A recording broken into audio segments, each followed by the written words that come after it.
going for two. They're going for two.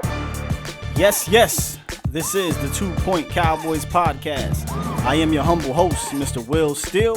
You can find me on Twitter @BecauseCowboys, and you can find the show on SoundCloud, Audio Boom, and YouTube, the TPC Podcast. Well, mama, there goes that man again. That is exactly what I can only say after that performance yesterday by the one and only A-God. I don't call him A-Rod. I call him A-God for a reason. The man he's just ridiculous. And we saw what he did. You know, it comes to no surprise if you ask me that he did what he did. But he broke Cowboys' hearts yet again for about the third or fourth time in the last 4 years. Unbelievable. So much went down in that second half. I thought throughout the game it was managed pretty well, but we'll get to the part that everyone wants to talk about where it was not managed very well. And everyone knows what I'm talking about. That fourth quarter possession where we were going down to win the game and we did not manage that clock right. And we'll get to that later in the show. We'll get to a lot of things in the show. But right now, let's just start off the back on what the hell went wrong. In the words of Vince Lombardi, what the hell is going on out there? And I'm talking about on defense. Now, it didn't start that bad. Yes, they went down. They scored a touchdown. And eventually they scored another touchdown in the first half. But if you could come out the first half and they only scored 12 points, I think for where we're at with the defense and for what quarterback we were playing, I think you take that. But it didn't end that way. And we did see some issues creep up within the defense. So I asked, what really were the defensive issues? Or what are the defensive issues? Because it's not just today. It's been the last few games. Is it the youth on defense? We have some really good talented guys in Lewis and Brown and Woods and Jalen. But is it too many youthful guys, too many young bucks? Is it the talent in general? Guys like Heath getting too much tick. Guys like Mayoa getting too much tick. How do we really feel about Crawford? I thought he had a good game yesterday, but is it the talent? Or is it the general, Sean Lee? Is it because we're missing the guy who makes this defense go? And that's where I really want to start the show off with for the defense. I really think Sean Lee is the straw that stirs the drink in Dallas. It's no coincidence, in my opinion, that without Sean Lee, teams were able to run the ball at will. Last year, this team was number one in rush defense, and I do think that is largely because of number 50. The guy's a machine. He knows the play before you know the play. He knows how to avoid blocks. He gets tackles for losses in his sleep, and he can diagnose anything. And I think without him in the lineup, it's really showing, and it's showing because we're forced to play Jalen Smith. Now, on the show last week, me and Tony were talking about how having Hitchens back was huge, and it was a big deal. And we probably were wrong.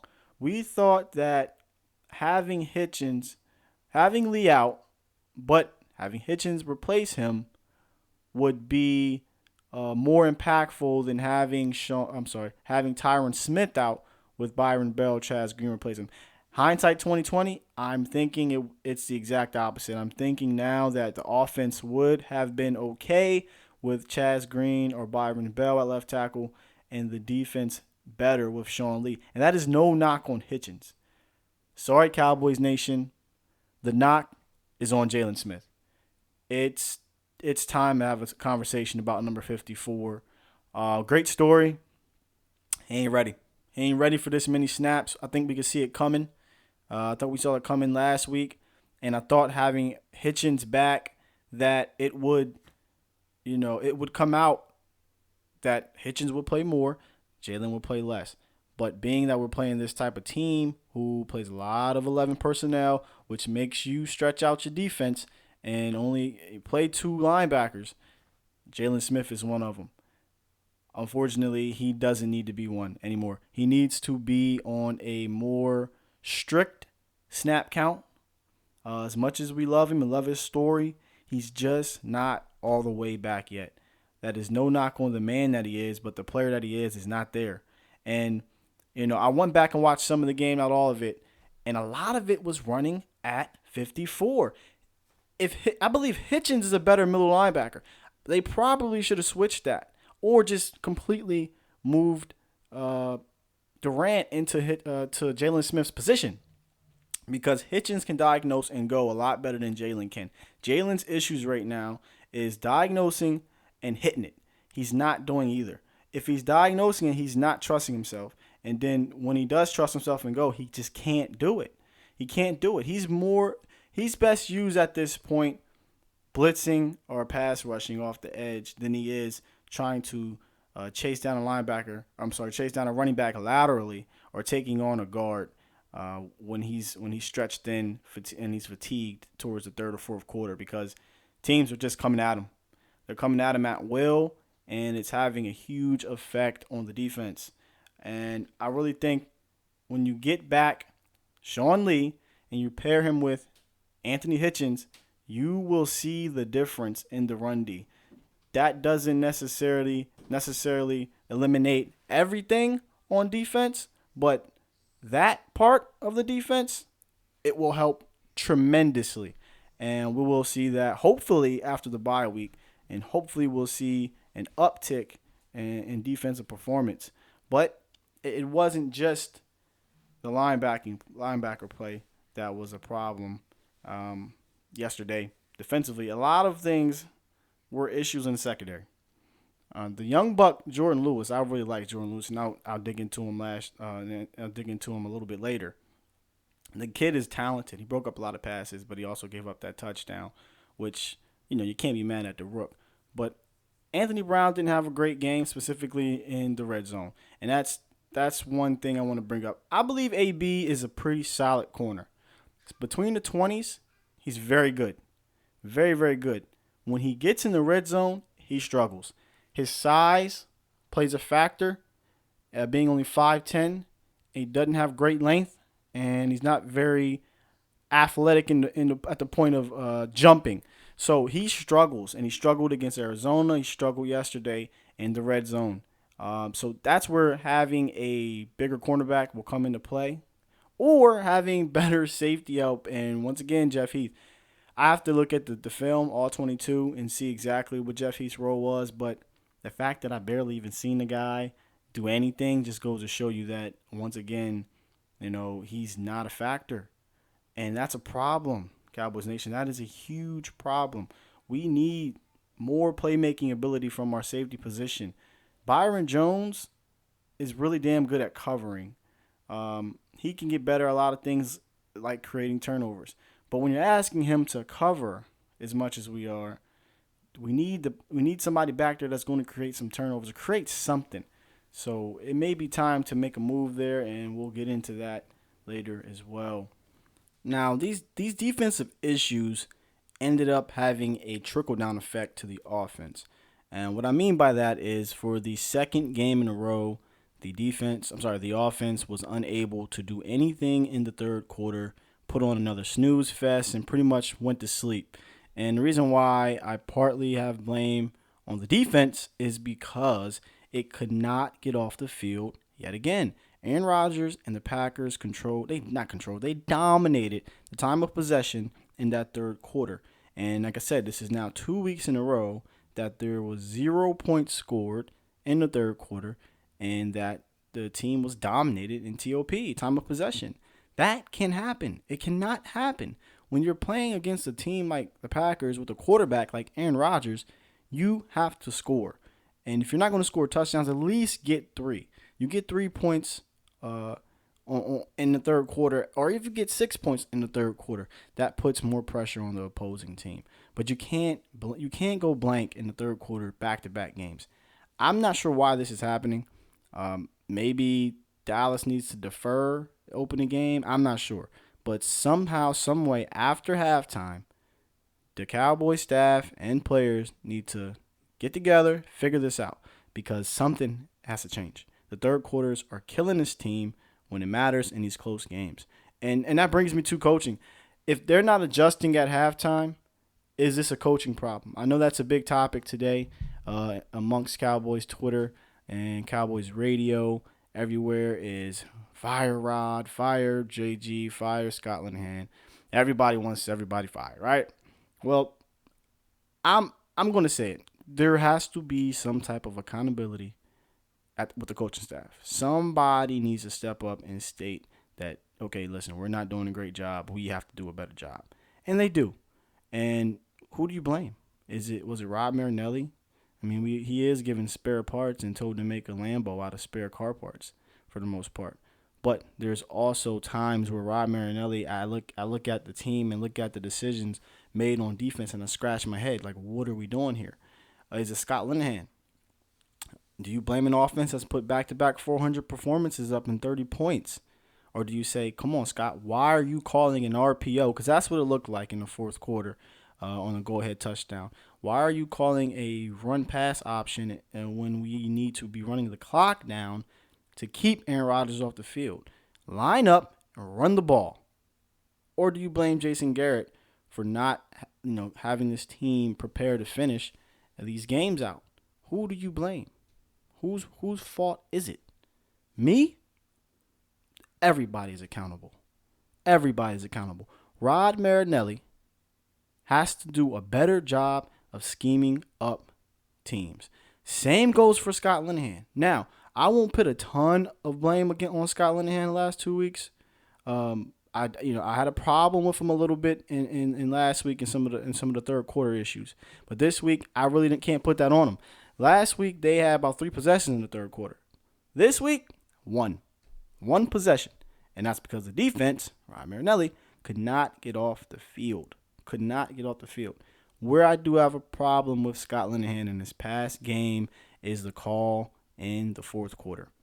Listen, folks, there is no two ways around it. The defense, bad. They have to step up. When your team goes down there and they score the go-ahead touchdown, and they're saying, hey, we need you to make one stop. One stop. 1 minute and 13 seconds left to make one stop. Your defense needs to make that stop. However, when the quarterback is Aaron Rodgers, a.k.a., say it with me, a God, and your defense is playing the way they've been playing in that second half, really in the last 2 games, you do not let that quarterback, say it with me, a God, get the ball with a timeout. You don't do it. You don't do it. That is a problem. Therefore, the biggest gripe I have in that game yesterday, at that moment, was with Scott Linehan.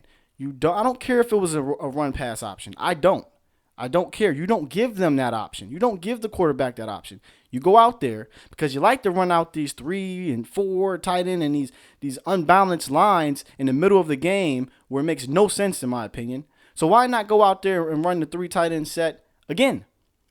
Why not? And just get the yard, run the clock now. And I'm not hearing this Dak Prescott sly. I'm not hearing all that. The team needed to manage that ending better.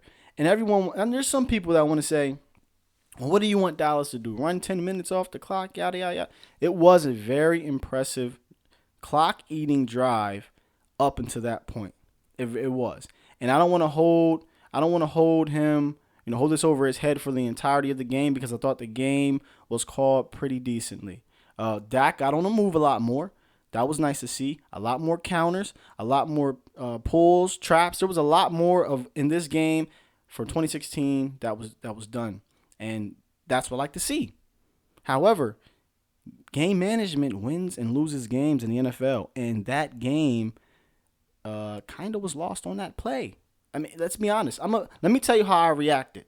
When Dak scored the touchdown, I didn't even celebrate. I sat there and shook my head. Now, there has to be probably millions of other people, of other Cowboys fans out there that did the same exact thing. And we all know why. Because that quarterback on the other side, say it with me, a God, had a timeout and 1 minute and 13 seconds left to go do what he does. And that's what he did. So my biggest problem yesterday was with Scott Linehan amongst the coaches. Garrett puts his trust in his coordinators. People can want his head. People can hate him. They fire him, whatever, what have you. He puts the responsibility in his offense and defensive coordinators to go out here and make something happen. Call him a walk-around coach. Call him what you want. I'm not even mad at you for wanting to say you want to fire him. Whatever. But let's hold these guys accountable. And yesterday I got to hold Scott Linehan accountable for that because that was not great. So that's a lot of things that went wrong yesterday. But I do want to get into a few things that went right. So when I get back, I will touch on some of those things. So it wasn't all doom and gloom, Cowboys Nation. And I know a lot of people feel terrible going into this bye week. But there were some good things in that game that happened. And we'll touch a little bit on that. And we'll also get into our Jackassary Award at the end of the show. And I'm pretty sure there's a few guys you have in mind. I know who I got in mind.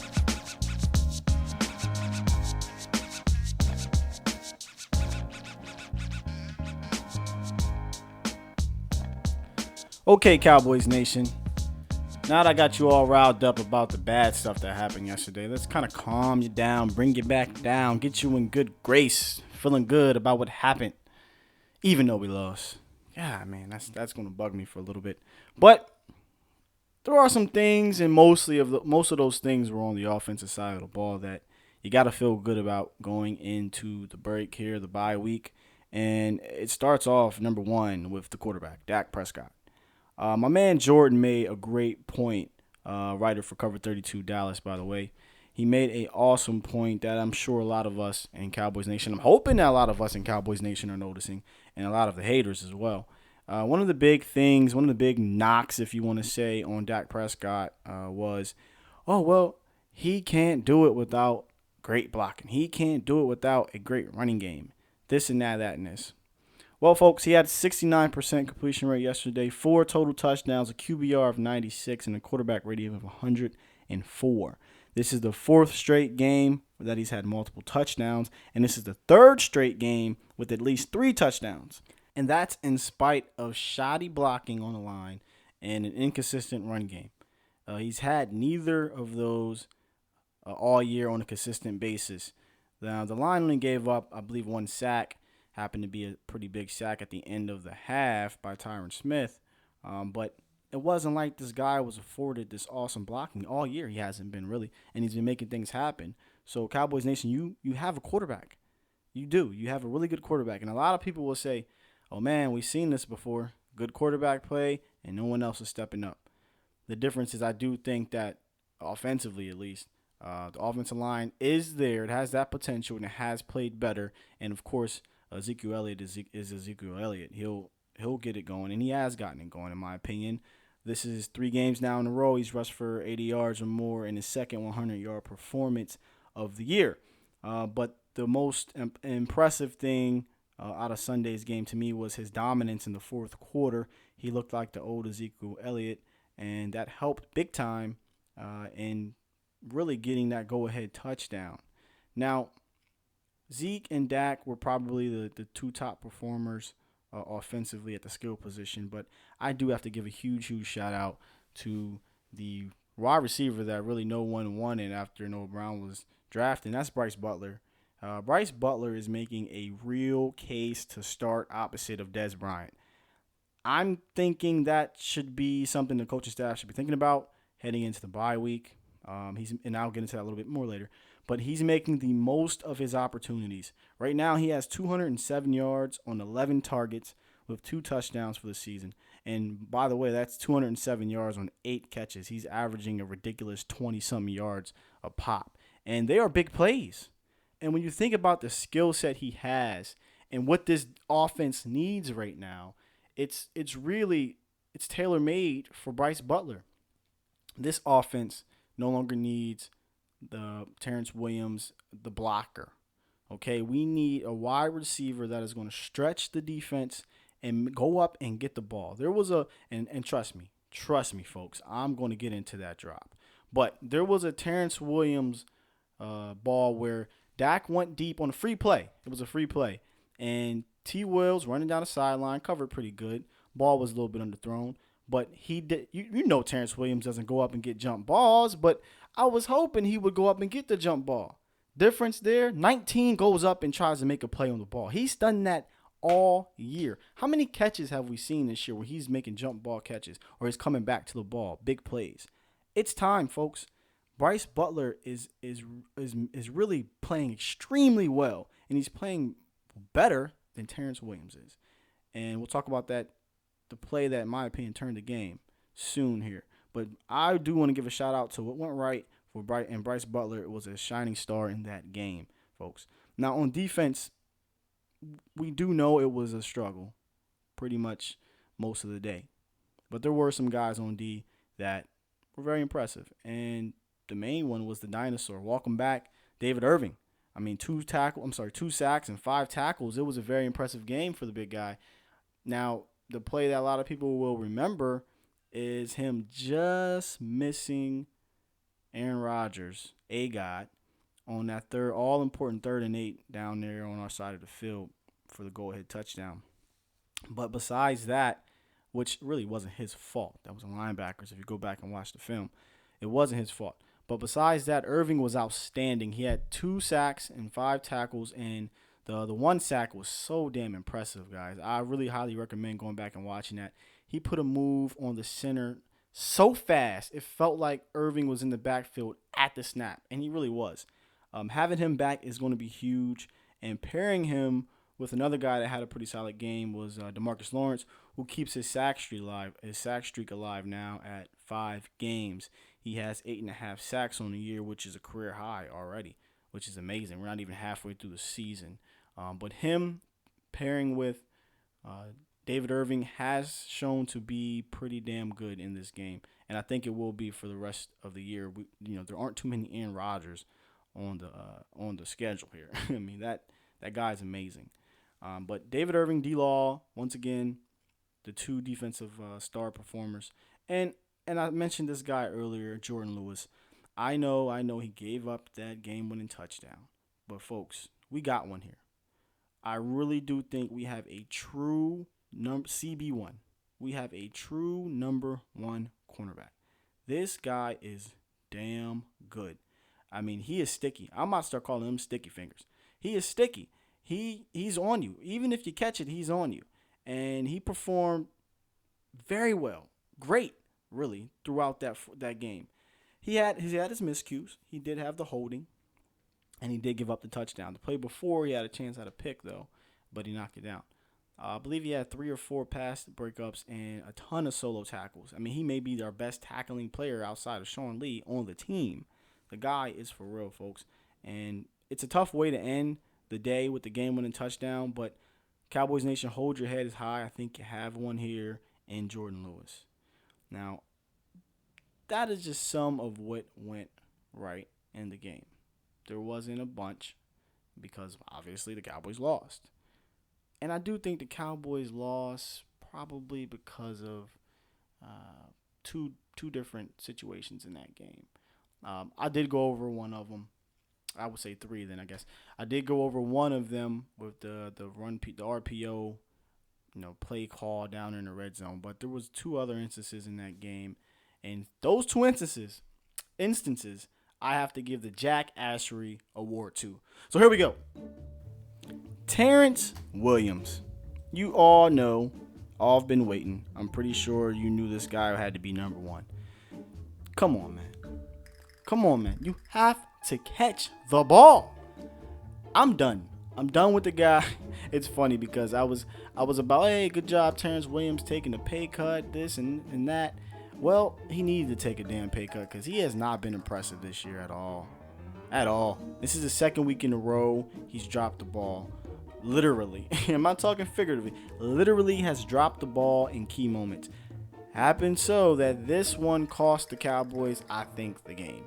We're all going to go back to the play call. We're all going to talk about the defense, this and that. But in the 4th quarter, the defense actually got Aaron Rodgers to punt. I was talking to my brother throughout the game. I said, bro, I know this defense is going to have its struggles today. But in the second half, all I'm asking for is 2 stops. They cannot stop our offense. if we can get them to punt the ball 2 times or hold them to a field goal 1 time, we can win this game. Well, they punted the ball. Cowboys are up 24-22. And we got the ball back at the 10-yard line. First play, I believe we got a couple yards. And then the second play, Terrence Williams gets a pass thrown to him. Comes right off his body. Oh, my God. It came off his body. I think we all expected that at that point. Bounces off his body into the air. And Quentin Rollins is off to the races for a pick 6. And in my opinion, folks, that was the game. That was the game.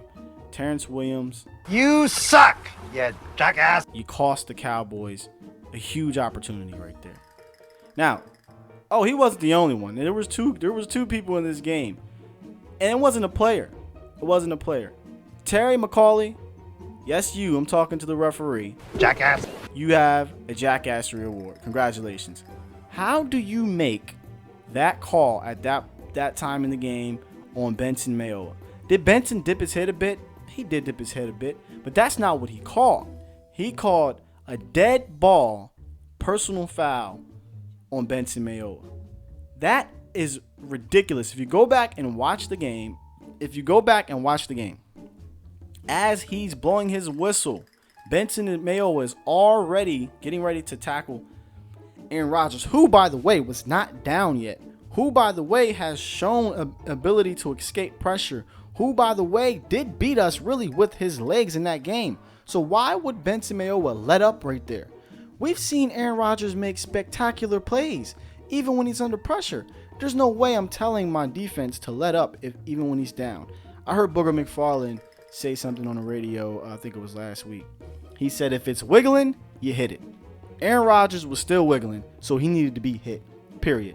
That call was absolutely atrocious. It cost Dallas a 3rd and long on the Green Bay Packers 2-yard line that completely could have changed the game. And I believe Dallas was up at that time as well, and that was huge, and it changed the tide of the game and also, in my opinion, helped lose the game. Now, there was a ton of other plays that went into losing that game, but Terrence Williams and Terry McCauley are the jackasses of the game. This guy sucks. All right, man. Now, before we wrap up the show, I do want to touch on some things that I think that needs to be done going into the bye week, or should be done, I should say, going into the bye week. And there's some offensive changes, some defensive changes. On offense, I like I said earlier, it's time. Butler needs to take place T. Will's spot. It has to happen. He needs to be inserted in there because, like I said before, he has the prototypical frame, 6'3", fast, can stretch the field. He's actually shown better hands this year than Terrence Williams has. So it's time to get him in there. He's been explosive.